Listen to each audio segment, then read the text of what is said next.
You drink coffee, I drink coffee, just about everyone drinks coffee. So why bother with anything but the best? Darren's Coffee is roasted at his new shop in Claremont, Indiana. And coming soon, you can order on Amazon and support the show by using Scott Horton's affiliate link. DarrensCoffee.com. Because everyone deserves to drink great coffee. Hey y'all, Scott here. On average, how much do you think these interviews are worth to you? Of course, I've never charged for my archives in a dozen years of doing this, and I'm not about to start. But at patreon.com/Scott Horton Show, you can name your own price to help support and make sure there's still new interviews to give away. So what do you think? 2 bits? $1.50?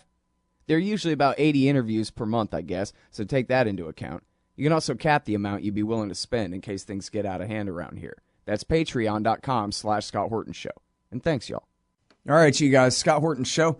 Check out the archives at scotthorton.org. 4,000-something interviews for you there, going back to 2003. And everything goes up first at the Libertarian Institute, libertarianinstitute.org. Follow me on Twitter at Scott Horton Show.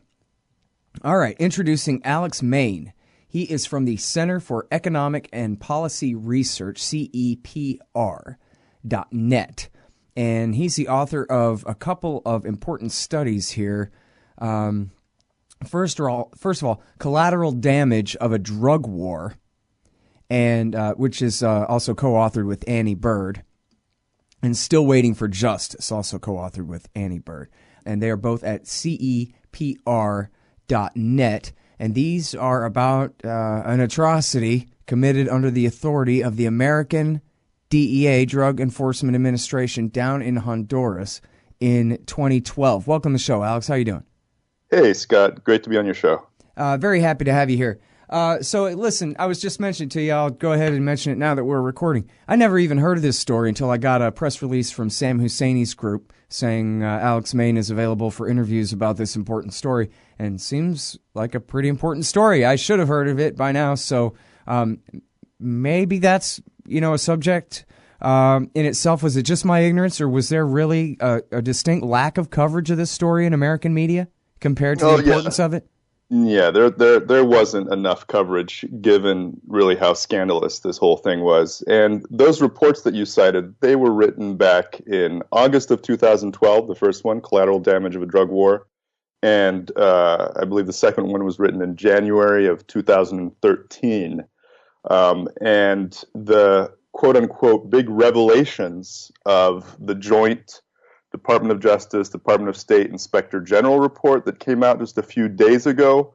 Well, most of that was in our reports from 5 years ago, and that information was out there. And I'll just go over it really quickly for your listeners. The basic story is there was a joint DEA Honduran police operation that was taking place in northeastern Honduras, a very remote area, sort of jungle and lagoons, inhabited primarily by indigenous people called the Mosquito people. And they were on a drug interdiction operation. That is, they had sighted through surveillance technology a plane that was coming up from Colombia or Venezuela with cocaine, and that was going to drop it off in that region of northeastern Honduras. And they sent in some choppers, helicopters with machine guns on them, and I believe approximately 50 agents, including 10 DEA agents, to intercept that cocaine. And in the course of that operation, the story that first came out was that the heroic police agents were attacked while they were trying to intercept the cocaine on a river. They were shot at by a boat full of drug traffickers, and they shot back, and they didn't see what was going on. It was sort of the middle of the night in the fog of war and so on. And following that incident, they got their cocaine, they got out of there, and they said, yes, we had a firefight with some drug traffickers. And later, it was learned that 4 people had died. And they didn't quite sound like drug traffickers. The 4 people were 2 women, both reportedly pregnant, one teenager of 14 years of age, and a young man who just left the military. Those were the four people. But the DEA stuck to their story, that they were drug traffickers and that they were shot at. We went into that remote region of Honduras. We interviewed all the people involved, including officials. We didn't have access to the DEA agents. We didn't have access to the Honduran police agents, but we had access to plenty of local authorities, to eyewitnesses, and to survivors of the incident. And the story that we got was very, very different. And it was that there was a water taxi. And this is an area of Honduras where the roads aren't really functional and people travel via water. And they do so most of the time by taking water taxis. And these are sort of big dugout canoes called pipantes, where you can fit, anywhere from 15 to 20 people. And you travel for hours along the river. And generally you travel at night. And you travel at night because it's an incredibly hot place. And you don't want to be under the blazing sun as you're traveling along the river. And so that's what approximately 16 people, I believe it was 16 people, were traveling up the river. They'd been traveling for some 6 hours, and they were just getting home when helicopters appeared out of nowhere. And before they knew it, they were being shot at. And they were shot there in the middle of the river. And 4 people ended up dying. 4 other people were injured. And on top of all that, we learned from eyewitnesses that were there that the operation had gone into the local town, had beat up some of the people there, forced one individual who wanted to get to his mother, who was stranded in the river in the boat, and told the agents so and said, I have to get to my mother and that, there are injured people out there. And instead of doing that, he was forced to go and retrieve cocaine for them. And he was sort of beat up in the process of that as well. And in the meantime, there were injured and dead people in the river, and the DEA agents, the Honduran police agents, didn't do anything. What we discovered as well is that the DEA maintained that this was a Honduran-led operation, that they were just playing an accompaniment role. Well, all of the witness statements that we heard made it quite clear that it was the Americans, the gringos, that were leading the operation, that were the ones in charge. And then this is what was also revealed from interviews that Honduran investigators made of the Honduran police agents. They said that they were under sort of the orders of the DEA agents that were on this mission. So this is what we discovered, and we tried to make a lot of noise about it at the time. There were some press reports that emerged with the stories, but it quickly sort of disappeared. There were some members of Congress that made complaints and so on. Mm-hmm. And eventually, the Inspector Generals of Department of Justice and Department of State in May of 2014, so 2 years after the incident occurred in May of 2012, decided to embark on a real investigation of what had happened. And it took them 3 years in part, and they say this in the report, because the DEA and also the Bureau of International Narcotics and Law Enforcement at the State Department were not cooperating with the investigation. They would refuse to turn over emails and other information. And so this is part of the reason why it took them so long to finish this big investigation. It's a 424-page report. Mm-hmm. Yeah, well, first of all, it does sound like from reading the Guardian article that it was your journalism, I assume, combined with others that got Congress to intervene here. And it was only then, I guess, as you say, it took them a while. But once they intervened, that was enough to get the Inspector General to look at it. And then, at least, certainly from reading the Guardian story, it sounds like the Inspector General didn't really pull any punches. He verified your version, your reporting of what happened here virtually entirely, it sounds like. No, that's correct. And just to clarify, I'm not actually a journalist, but no one else was really investigating this in depth, and it really needed to be done. What I do in my job is I look at some of U.S. foreign policy in Latin America, and particularly in Central America, I look at U.S. security policy. And what we've been seeing there for the last 8 to 10 years is a real ramping up of the drug war, a very militarized drug war that instead of leading to more security in this area, and that should be the objective of security policy, has actually led to more violence. And this has been a phenomenon that's been feeding in to all the migration that we're seeing from this region, that we're seeing from countries like Honduras, El Salvador, and Guatemala. These are countries where the drug war has intensified in recent years. And this is one case, this is one example of where the drug war can go terribly, terribly wrong when you have very militarized operations in communities that U.S. agents really don't know well at all, and where there's just really no accountability. It's funny, isn't it, going how on. whose life counts and who doesn't, whatever. It's so easy to say on one hand, well, whatever, collateral damage, got to stop them cocaine distributors or whatever. Apparently that's the consensus. And yet, sometimes a story like this can be a really big deal. Remember when the missionaries got shot down? Oh, I guess that was because they were white American missionaries that were mistaken for cocaine smugglers that time. Huh. Right. But imagine just for 1 second, the Honduran military shot and killed a family in a taxi cab in North Carolina who were going about their business. But, these things happen, whatever, screw them. Anyway.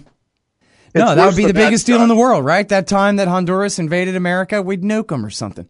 Well, it's worse than that, because imagine if that, family out for a picnic somewhere in North Carolina was shot up by DEA agents, and then afterwards, for 2 years, the DEA, under questioning from Congress, from the media, and so on, said, oh, no, we know that these people were drug traffickers, and also, we weren't really running this operation. It was the local sheriff's office that was doing it. And, all of this turned out to be untrue. Right. Well, and now, I'm sorry, I really didn't, I've been so swamped trying to finish a book right now, and that's my excuse for being behind on every other thing. I really wish I had a chance to have read your studies here, but I did see in the Guardian story, they interviewed the man who is still one of the survivors who's wounded, who says, he was shot, I think they say, in the back and in the lower back and in the right arm. He's a substance farmer. Subsistence farmer. I'm going to get that right and then edit. Subsistence. See, there, he's a subsistence farmer and he can't do his work. He says, I can't support my family. And then they talk with the lady. She was shot in the thigh. And they show her crying and helpless. These are poor Indians, as you say, back in the jungle somewhere. They have no economy, no anything to support them except their own labor. And now they don't have that because of this. That's correct. And, that's the real injustice here as well, is that the survivors of this incident, a few of them have been wounded. Others are orphans. We count all of the other 9 orphans from this incident, from the 3 adults that were killed. And they're struggling. They're really, really struggling to get by now. And they have gotten very, very little help. And they only got help after some members of Congress made a big stink, held up Honduran assistance, the entirety of Honduran assistance, millions of dollars, and said, get something to these families.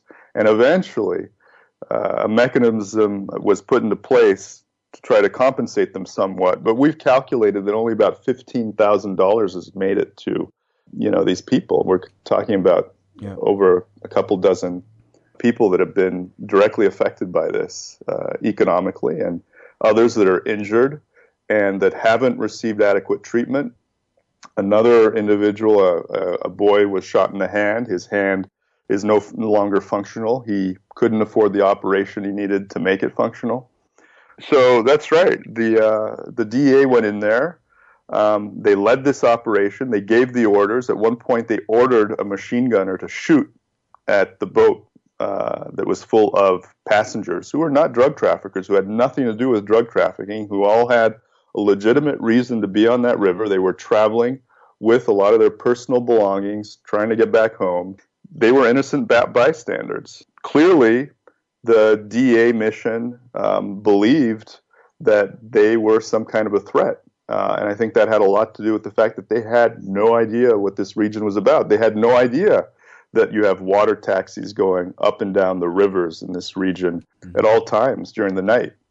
So they saw a boat out there and they were like, oh boy, these must be drug traffickers. We better shoot them up. Well, yeah, and it sounds like, would you concede that at least the taxi was in the wrong place at the wrong time, or how far was the cocaine drop from where they were driving? Well, I mean, I'm not saying that's good enough or anything, but that does seem to be what was going on, right? Is there was this, accidental convergence of people on this spot together at one time, and assumptions were made. That's right. Assumptions were made very, very quickly. Let's remember that the DA team that was there, it's called the FAST team. That team was created in Afghanistan and to deal with drug trafficking there. Now, the thing about Afghanistan that's a little bit different from Honduras is that Afghanistan is in a real state of war. And essentially, these DA missions in Afghanistan were combat missions, and where they believed they could be shot at any time and were in extremely threatening situations. So they projected this sort of Afghanistan combat context onto the operations that they were carrying out in the northeast of Honduras, where, sure, there are threats, but it's not Afghanistan. Right. And what's most important there is the rules of engagement, right? And the whole, we just saw the reports of this. I get lost in all the technicalities, but where they just recently classified Somalia and Yemen as full-fledged war zones, quote unquote, on the order of Afghanistan and Western Iraq, Eastern Syria, whereas before they had not been. And that's a matter of the loosening of the rules of engagement. And it obviously raises the question of how many Afghans have been slaughtered in similar situations, guys in helicopters saying, hey, look, there's a group of people standing around near some poppies. Blast them. Hey, Al Scott here. If you've got a band, a business, a cause, or campaign, and you need stickers to help promote, check out thebumpersticker.com at thebumpersticker.com. They digitally print with solvent ink, so you get the photo quality results of digital with the strength and durability of old-style screen printing.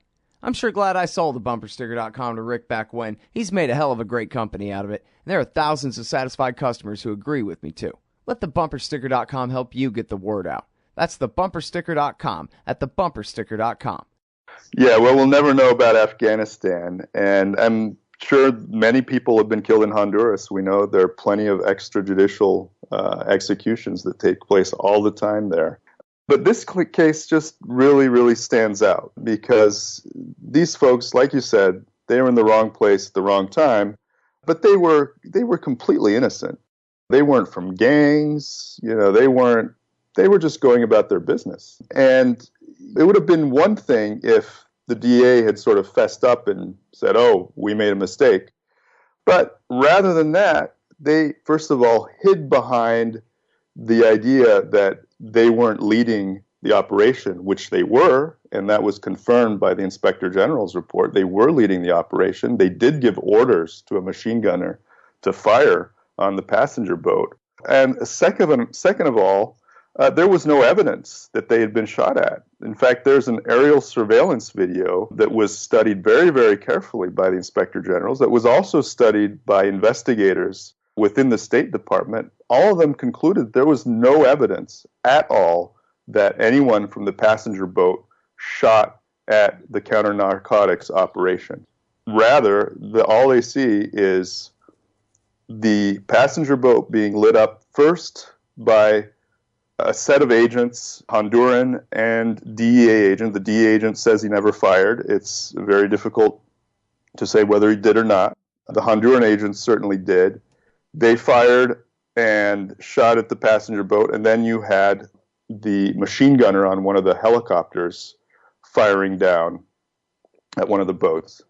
And the other thing that sort of stands out to us here is, what in the hell is a helicopter with a machine gun doing in a civilian police operation? How does that happen? Again, this is not a country that's in a state of war. Why do you have helicopters going in there with agents armed with automatic weapons and with high-caliber machine guns attached to these helicopters. Why is that even happening in the first place in an area that's not a war zone? Well, good question. So let's rewind it a little bit. I think I don't want to spend too much time on it because time is short, but I'm pretty sure the vast majority of the listeners of this show are aware of the military, pseudo-constitutional coup d'etat in Honduras in 2009 and Hillary Clinton's role in helping to solidify it, which she bragged about in the first version of her book before she changed it for the paperback and all that. We've covered that a lot on the show. But so there's a lot of, I guess from my point of view, a lot of chatter and rumors and headlines and things that would seem to indicate that there's been a real change there in terms of the drug cartels and amount of their power and influence in Honduras as compared to before. And then, of course, there's also the other subject of the murders of activists and journalists and people who are trying to oppose the government there, which I don't know how much that's related to the drug war and how much that's related to other crimes against their property rights and this kind of thing. Well, Scott, it does become related to the drug war because what we've seen in Honduras over the last few years is the militarization of law enforcement and law enforcement growing, more and more violent, more and more repressive, unleashed, essentially, with no accountability. And part of the pretext there is that, we have to go after the organized crime. Essentially, we need sort of a martial law in Honduras because this is such a big problem. And U.S. security assistance is backing all that. In fact, it's been greatly increased over the last few years. You remember this big wave of child migrants that took place back in 2014, where you had tons of child migrants at the borders. They were coming from Honduras, Guatemala, El Salvador. The main reasons were economic and the levels of violence there. Well, the Obama White House at the time came up with a big plan to respond to that by providing $1 billion a year in assistance, supposedly focused on development assistance. What we discovered is that a great deal of that assistance, in fact, the majority, was security assistance, hundreds of millions of dollars going into this tiny region that, is Honduras, Guatemala, El Salvador, and pumping up the law enforcement there. Again, law enforcement that has really very little accountability of any kind, that is heavily infiltrated.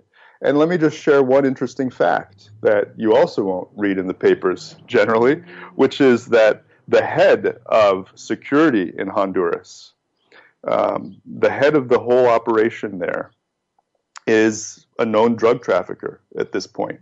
And we know that. How do we know that? Because a DEA informant let us know in the course of a trial that had nothing to do with Honduras, but it came into the trial, into the scope of the trial, and he discussed the fact that this individual was someone who worked with drug traffickers, paid off other agents in order to allow shipments to come through Honduras. Mm-hmm. And there was a second confirmation. Does that mean then that the DEA's role is just eliminating the competition and keeping prices high for the people involved in the government?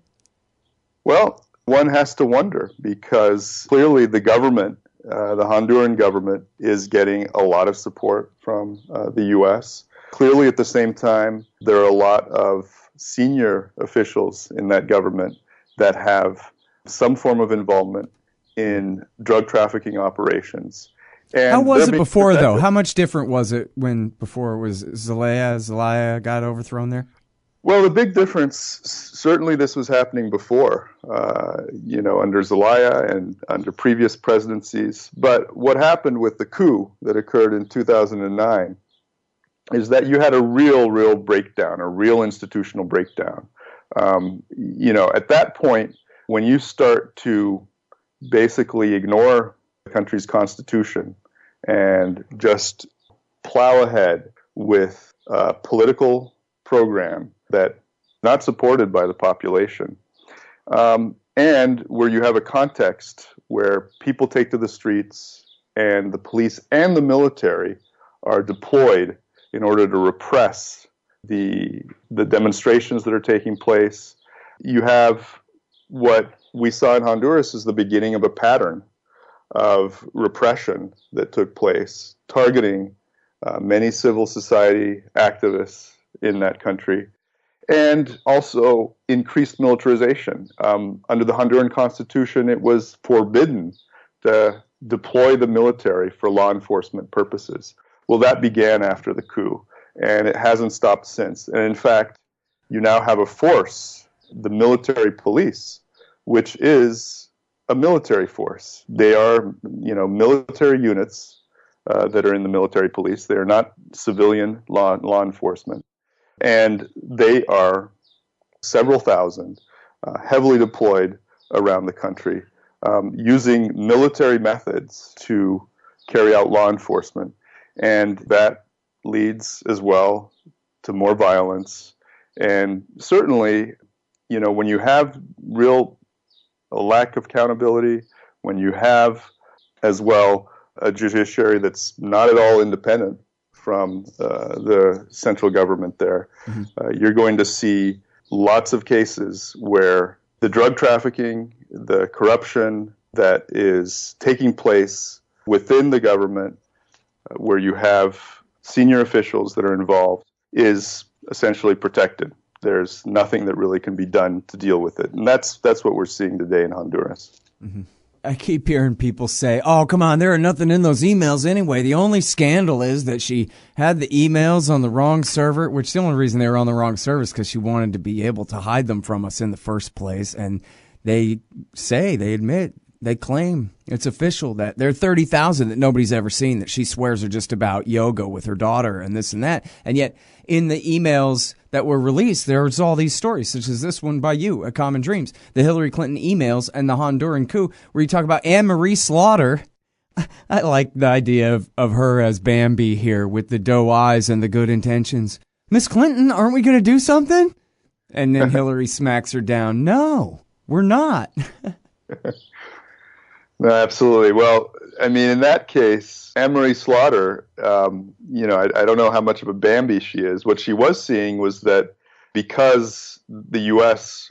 was clearly not doing what they could to try to reverse the coup that took place in Honduras, the rest of the region was getting discouraged and was like, well, we wanted to give Obama a chance. And, he claimed to have all sorts of intentions to repair relations with the region and sort of stop with the kind of aggressive intervention and sort of wrong-headed policies throughout the region that we'd seen before. And, well, this kind of shows that that's not the case. Right. The U.S. is supporting a coup because they believe that the folks behind the coup are more aligned with their interests than the people that were taken out by the coup. And Anne-Marie Slaughter saw that governments around the region were shaking their heads and were like, this isn't going to work for us. Right. Of course, the whole joke there being, everybody knows what a joke it is. All these people, Samantha Power and Anne-Marie Slaughter and all these Dickensian characters with their wars, and they should know that she was a major part of mongering the war in Libya in 2011 and that kind of thing. So that was what I thought was ironic in the first place, was her being the voice of caution here, when usually she's the first one to throw caution to the wind. Sure. I mean, simply because Anne-Marie Slaughter identified the reality, which what the U.S. was doing with Honduras was disastrous for its relations in the rest of the region. Right. And, not for them, for America's interests only, yeah. That's right. That's right. Another thing I want to just throw in here, too, because it's in your article and it's worth mentioning, because people don't make the correlation all the time. The WikiLeaks this and the WikiLeaks that. That means the stuff that was liberated by Chelsea Manning. State Department cables, the Iraq and Afghan war logs, yes. And those State Department and of course the Guantanamo files too. But those State Department cables are the basis of 50,000 important news stories in the world. There's nobody even counting how many news stories have, as the WikiLeaks reveal, in them somewhere. And that's a huge part of this too, from Slaughter and from her other aides, and the communication with Secretary of State Hillary Clinton at the time about what was going on in Honduras. That's how we know, is because of Chelsea Manning. Absolutely. Yeah. And I'm glad you mentioned that. This is something we've looked at a lot. There's a book out there, if I can do a little bit of promoting. There's a book called The WikiLeaks Files, has a good introduction by Julian Assange. And it has 2 chapters on Latin America and what the State Department cables, again, that were released by Chelsea Manning, show you about U.S. policy in that region over the last 10 years or so, and how essentially we're still kind of fighting the Cold War there. So those are the 2 chapters about Latin America, focused on Venezuela on the one hand, and then on the rest of Latin America. And on Venezuela, because you have so many cables on Venezuela, really more proportional to the population of any country than any other country in Latin America. I have that book, but I have not had the chance to read it cover to cover, I'll tell you that. But yeah, I should one day, the proverbial one day, because there's definitely a lot to learn there. Listen, I have your studies here, Collateral Damage of a Drug War and Still Waiting for Justice, both at CEPR, that's the Center for Economic and Policy Research, CEPR.net. What else should we be reading here, Alex? Well, if you go to our webpage, there's an issues section. If you're interested in U.S. policy in Latin America, we have plenty of food for thought there on many Latin American countries, particularly on Honduras over the last, 8 years, ever since the coup d'etat that took place there in 2009. Oh, good. And see, here's one by Mark Weisbrot, and I was about to say to the audience, if you want to learn more about the coup of 2009, you can search my archives for my previous interviews with Mark Weisbrot about this subject. So there you go. Good to see you guys are working together there. All right, well, listen, thank you very much for your time, Alex. All right, thanks, Scott. Good stuff. All right, you guys, that is Alex Main. Check him out at CEPR.net, and he's got a whole archive over at commondreams.org as well. He is Senior Associate for International Policy at the Center for Economic and Policy Research. I'm Scott Horton. I got 4,500 or almost interviews for you at scotthorton.org, and check out the stuff at libertarianinstitute.org. You can follow me on Twitter at Scott Horton Show. Thanks. Hey, Al Sky here for Rye Guys t-shirts. Rye Guys, that's WRY guys.com. Great, irreverent, thought-provoking t-shirts upholding a pro-freedom perspective. Inspired by such classic humorists as Mark Twain, H.L. Mencken, and Oscar Wilde, they invoke the wit and wisdom of the past to satirize modern myths. These high-quality shirts for men and women look good and feel good, and they make great gifts. Use the coupon code SCOTT for 15% off. Rye Guys t-shirts at ryeguys.com. That's WRY guys.com.